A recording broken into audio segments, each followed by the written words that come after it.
Hello all, this is Dr. Dheeraj Masapu and welcome to my YouTube channel. So today we have Dr. Navneet with us and he is a consultant anesthesiologist in Queensland, Australia, and significant time he has been working in Australia. And thank you, Dr. Navneet, for coming into our channel to educate our MD Anesthesia audience. So basically, why did we just want to know your story behind becoming a consultant in Australia. So how did you actually start your journey and how did you end in Australia? Okay, fine. So I was consultant in the UK actually for 4 years, and then probably I just needed a change in environment actually. So that's why I was looking for a job in Australia.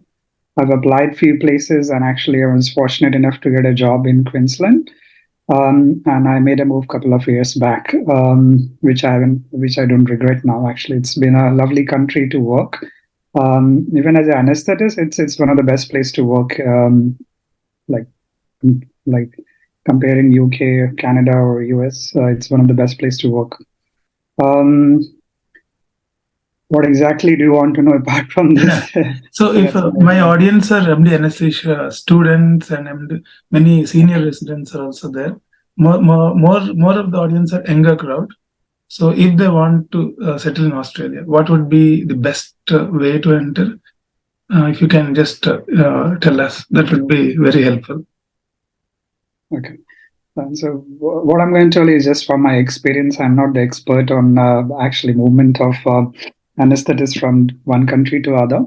So as far as I understand, actually the system here, like anesthetists here are regulated by ANCA, which is a College of Anesthetists.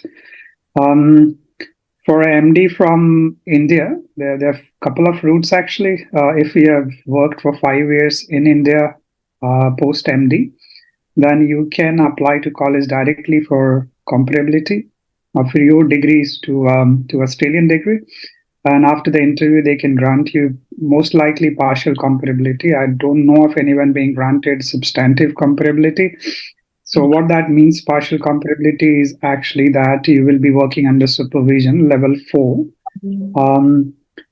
What that means is not direct, but indirect supervision of some other consultant for 2 years. And within that 2 years, you have to do your final F anchor. So you do have to appear for the exams. Okay. So if you're coming from India, that's one route.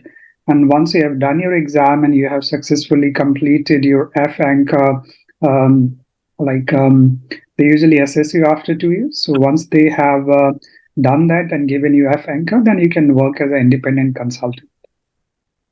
Got it. So this is the best way. Then 5 years of experience is required then. So immediately after MD, 5 years, I think immediately post graduation, I don't think they consider at least 5 years of experience in your field. Okay, in the every country, it's a different rule for different countries. But then, if you are coming from India, that's the rule. If somebody would have finished IDAC or FRCA, will that help in clearing the Australian degree? What you told? Yeah, well, clearing the exam will definitely help. Like most of the postgraduate anesthetic exams are kind of same. So if you've done your FRCA, FANCA final will not be much different. The difference is actually what level of training you not training, what level of post you get into actually. So if you get into say SIMG pathway, which is International Medical Graduate Pathway, that's one route actually, which I said. Now this is for postgraduates from India, but if you want to pursue anesthetics in this country, then the other route is to do the AMC exam. So once you have done your AMC exam, then you can apply for training number, which is a very competitive actually. So there are more number of trainees even here, those who get into a proper programmed training posts. So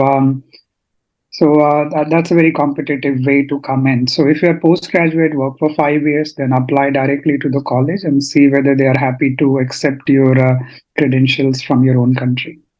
Which college should they apply? Like, which is according to you? How should they search for it? The website yeah. There is a website for ANCA, ANZCA, which stands for Australian and New Zealand College of Anaesthetists, which is in Melbourne. So Got you it. can apply to the SIMG section and you can get more information about how to apply. So before you apply, you have to have your ECFMG certification, not like MLE, but then ECFMG verified your MBBS and your MD. And Okay. then you, after that, you apply to AMC.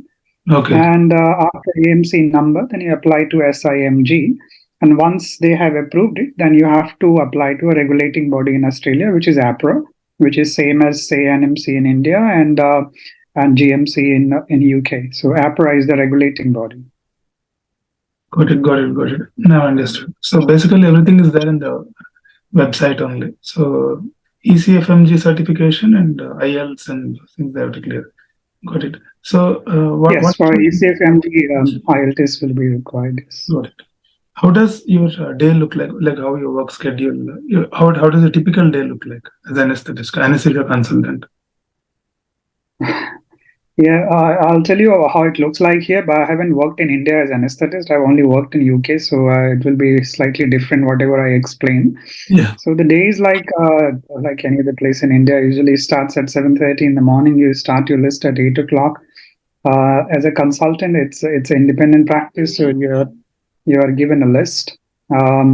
So you see the patient in next half an hour, 8 to 8:30. List starts at 8:30. So if you are doing orthopedic list, you'll have your own list of patients, and the day finishes by 6 o'clock. So we usually have a long day, but then we have only 4-day working. So fifth day is off, and Saturday and Sunday is usually off, unless you're on call. Okay. Okay. So fine. So basically, it's a 4-day working week in Australia. It's usually go by hours actually. So it's 48 hours working hours. So some places do 5 days a week, then they make you work for a lesser number of hours. So when I say 7:30 to 6 o'clock, it's kind of long days. Then you work 4 hours, 4 days. So basically, it's a 4-day work week, and followed by you'll have duty on-call duties, like 4 in a month. That is what you're telling. Yes. The on-call commitment will be different in different hospitals depending on the number of consultants. So Okay. say in a hospital which has got 10 consultants, so you'll have every alternate week you will be weekday on call, but every 10th weekend you will be on call, which How includes many? Saturday and Sunday. Then I think compared to Indian work, this thing it is significantly. Yeah, fine. India actually we work for 6 days, and Sunday will be a day off. Yeah. And next thing would be how many leaves would be there for an anesthesia consultant or a specialist. I think both would be having the same number of leaves. In Australia, it works actually with as you start working. So every month, in a month, you get 2.5 days of leave. So if you worked a month, 30 days, which includes of course leaves, then 2.5 days of annual leave. So you collect those. So in a 6 months time, say you will be getting roughly around 15 leaves. So probably if we go for an year, it will be 30 annual leaves per year. But then you have to work that 1 year to get those leaves. Got it. Got it. Understood. Thank you. Thank you. And so post MD, if somebody has crossed 5 to 7 years, then they would be having a family also, right? So if the kids are there, then how would they actually manage in Australia? Because the help system will be lesser compared to India, I feel. Because in India we can have maids. It's not much different from UK and Australia. If you move out of India, actually family support, if both of you are working, that might be a bit of a struggle, because if you have lived in India for long, you get house help and things, which is not possible usually in UK and Australia. Yeah. So, but the option is to go part-time for one person. That is, it's a very flexible system in that way that you can do part-time actually to look after kids, which may not be possible in India. So that's one option. Second thing, if you live, it also depends where you live actually. If you live in a metro cities in Australia, then it's more multicultural as compared to regional and rural centers, which not just it's far off from the metro city, it's just that you might not have your people from the same country actually. So that suffers. But the hospitals are everywhere actually. So from metro to regional to rural. So maybe getting a post in a regional center, which is more likely. Getting a job in a metro city is kind of impossible for Indian graduates. Got it. So regional means it will be totally in the periphery, or it will be just How far will it be to metros? So metro cities are only 4 or 5 actually. The big cities name which you know. Regional Yeah. centers are usually there are quite a lot adjoining to these cities mainly, and some of them are a bit far off. But then everything is pretty well connected in terms of it will be 1 hour flight from a metro city. So well connected. Good population, roughly around 100,000, like 50 to 100,000 population will be there. Regional centers. Rural is a bit far off again, but then anesthetists usually don't work in rural centers. Usually, what we call is a GP anesthetist. They are trained actually in rural anesthesia, so they look into mainly doing a scopes list, also maternity. But most of the ASA 2 onwards get sent to actually regional centers. Okay. Got it. So, there are the government and private. Do you have a system like government and private, or everything comes under the similar like NHS? Oh, even there's a private in NHS, like in UK, which is separate from NHS. So, of course, yeah, public and private system is there. So, public is the mainstay, but there are a lot of private hospitals. If you're a consultant, and say if you have worked good number of years in your public, then you may work in a private here, but it's very competitive. Very competitive rate to enter private. Yes. So, and what will be the taxation system in Australia? Taxation, again, it's not much different between UK and here. You pay roughly around 45% as tax, which is taxed at just where before it comes to you. If you're working in private, then in case you have to pay for your tax afterwards every financial year. But yeah, it's still 45%. Okay, 45% will go for tax, and on top of that, do you have to pay something for the national health insurance system or something like UK? You have to have your own private insurance in this country, actually. So, which is again coming up in UK, but then Australia, you have to have your private insurance. So almost 50% taxation or insurance and taxes will be there in the amount that you earn. So, yeah, if you start calculating those taxes, it will be actually. The same as NHS, there's something called Medicare here. So if you are say whatever visa you're on, you will get a Medicare card. And when you go to the hospital, some things are free, but not everything is free actually. And if you go to private, definitely Medicare won't help. You have to have your own private insurance. Private insurance, got it. So for a family, how much money is required to survive for a month in Australia in dollars or Indian whatever it is? Not in a luxurious. Depends on the family actually how big your family is, but estimate would be actually it depends on the worth of the money actually. So I'll say start by saying what's the salary of a consultant here. Then you can. So the starting salary for a consultant here will be roughly around 300,000 per annum. Okay. That's in Australian dollars. Yeah. And if you are looking for a rent, say in a regional center or metro center, you would be paying weekly roughly around $500 to $600 per week. So it comes around 2,400. So if you are getting a payment is usually done fortnightly in this country. So you get roughly around 5,000 to 6,000 every fortnight, or say 1,200 fortnight. So roughly around 5,000 to 6,000 will be spent. Got it. So you save roughly around 50%. Like if it depends on how you spend. Okay, you worked in both UK and Australia. So what do you feel is different between in the work culture and living, quality of life?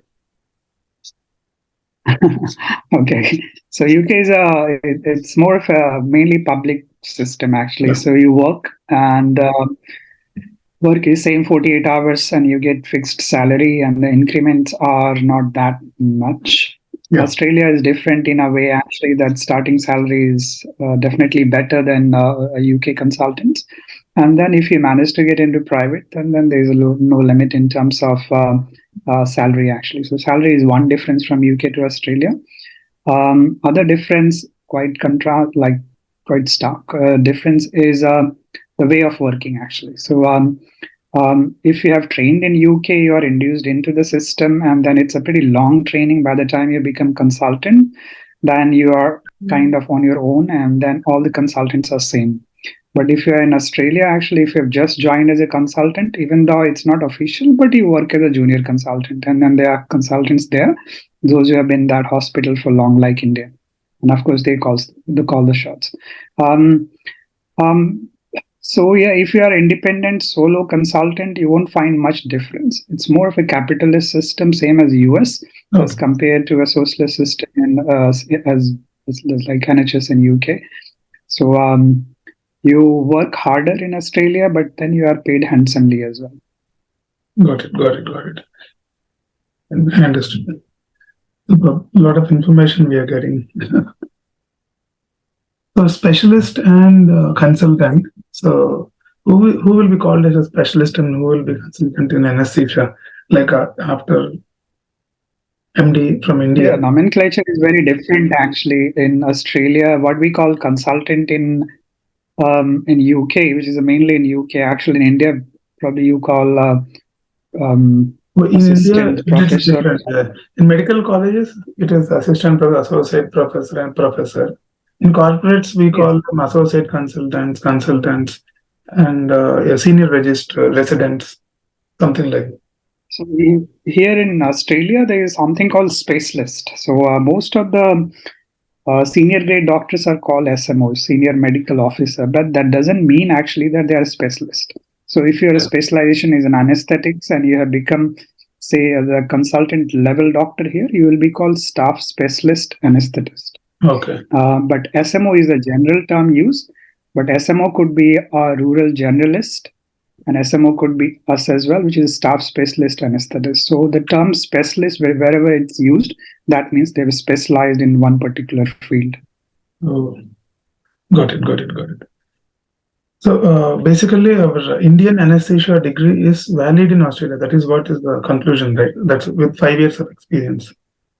Validity in terms of actually, you have to send all your credentials. So when I say actually that if you are applying for SIMG pathway and you meet all the requirements, say you have worked 5 years in India and you have done an MD in India, then there is an application process which you send it to the SIMG part of the college.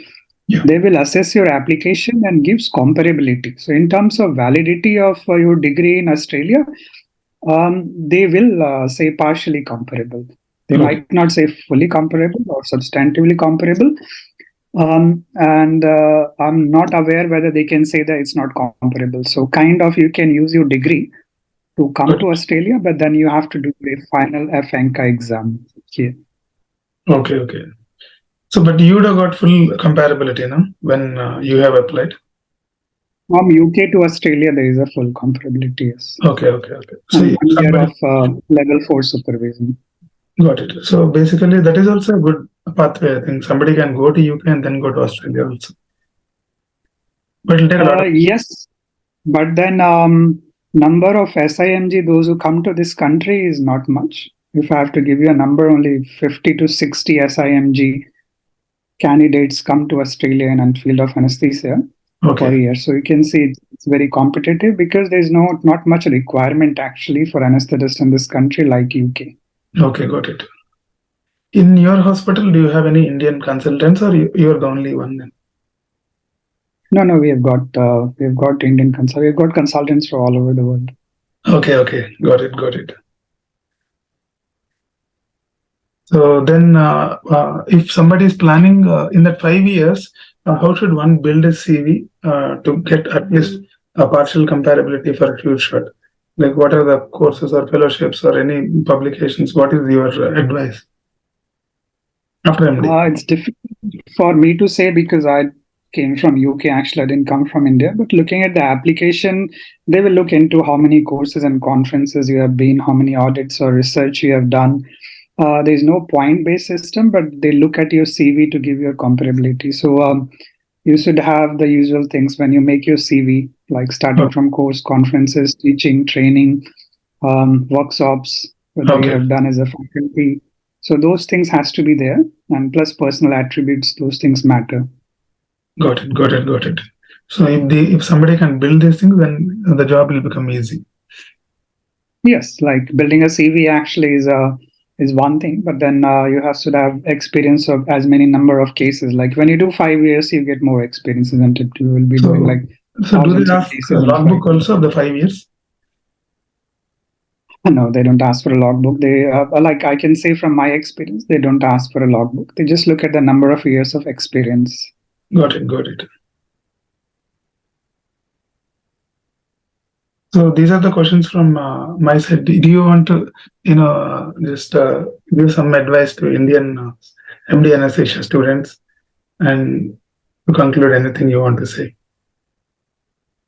Well, see, I did this presentation, I think almost a year and a half back, actually, into one of the conferences in India, actually, because I run an international fellowship in regional anesthesia in UK as well. So Okay. I still take Indian postgraduates from India and interview them for a post in UK. So I presented this thing about UK, Australia, and Canada. So there are a few places open to postgraduate from India. So I'll briefly tell you how it works. Yeah. So you want to go to UK after post graduation, you can do it straight after your post graduation. That's one benefit. There are few ways to get to UK. First one is a MTI route, which most of the Indian postgraduates know, which is called Medical Training Scheme, Yes. and it's a training course for 2 years. Yeah. And then you apply to a Royal College with your CV, and once Royal College of like anesthetist in London, if they have approved it, then you apply for a post in a different trust, and they give you a post for 2 years. Glitch here is actually that after 2 years, they might send you back. Most of the candidates stay and find a job elsewhere in a different hospital. So that's one route. The other one is a trust grade post. Now, trust grade posts are called, or fellow post, which is called a non-training post, like the one I have set up in Northampton General Hospital, which is exempted from any PLAB exams. So they sponsor you GMC registration. So when you apply for these posts, of course, these information are there on the website, General Medical Council website. And there are few posts actually depending on the subspecialty. Like mine one is regional anesthesia one. But other places like Southampton offers cardiothoracic, few places offer neuroanesthesia. And these are again 2-year posts, and you don't have to go through PLAB exams. You just need to IELTS exam and your Indian degree, and you apply for the post, which comes through Jobs NHS.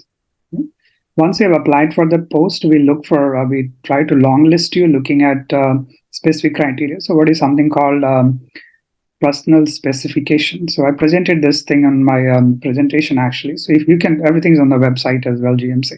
So you look for your personal specification, which is like kind of eligibility criteria. If you meet those criteria, then you will be longlisted. But that means actually that you are eligible for interview. Next stage is a shortlisting, and then the interview actually. And in the interview, depending on the post, they give you the post, and we sponsor for GMC registration. Once that's done, whichever trust you go into, like in case if you come to Northampton, then the hospital sponsor you for the visa. Again, the important thing is there are two visas here, tier 5 visa and tier 2 visa. So if you're going on an MTI scheme, you're on tier 5 visa. This is the information which not everybody knows, which is quite important actually, that if you go on a tier 5 visa on an MTI post in UK, it's not counted towards your ILR, which is indefinite leave to remain or permanent residency.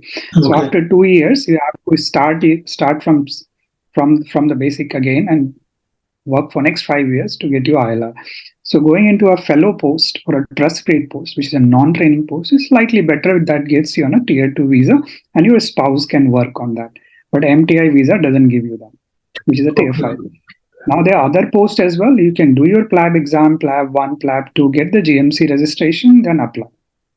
So that's the third route. And the fourth route is through EDIAC. If you've done your EDIAC, you can get your GMC registration and then you can apply. So this way you can bypass PLAB. So there are 4 ways to go. Once you get in there, after 2 years, you have to start looking for a job. If you have built up your CV pretty well, done your primary FRCA, you can get into training post. Again, it's very competitive. When you get into training post, again, 4 to 5 years of training, and then you become a consultant. Canada, actually, it's not much different. You have to, it's almost same as UK. Same as UK, similar pathway only, Canada also. Similar system actually, that if you've done your MD, initially you have to go on a 2 years short-term non-training post and then do the exams. So neither of the place, Canada or UK, kind of approve of the Indian exam or validity of the Indian exam. It's just counted as work experience. So you have to do your primary and final both. Got it. Okay, super. So basically, Canada, Australia, and UK. In all these three, demand is there in UK and Canada, but Australia there is no demand basically because sufficient people are already there. Yeah, Got it. Australia, the demand is that's why less number of people comes and they made it very competitive. In UK, lot of job is usually done by non-consultant grade doctors, which Okay. are fully fledged anesthetists from India. They are working as a staff grade doctors. They are non-training grade doctors. They have responsibilities same as consultants, probably slightly less salary, but then you do the Okay. consultant's job. And the demand for that is significant. Got it. Understood. So thank you, Dr. Navneet. So we got a lot of information. And so right now, are you running any fellowships if somebody wants to apply to your place? I'm not there physically now, actually, but then if, we have got two fellows. One fellow has completed the 2 years fellowship. There is one ongoing, and of course, it all depends on actually where the hospital needs or not. So, if there is a requirement, then in future post will come, and it will be advertised properly. Got it. So thank you very much, and so I think this video will benefit many anesthesia students because we discussed about several areas, and so thank you.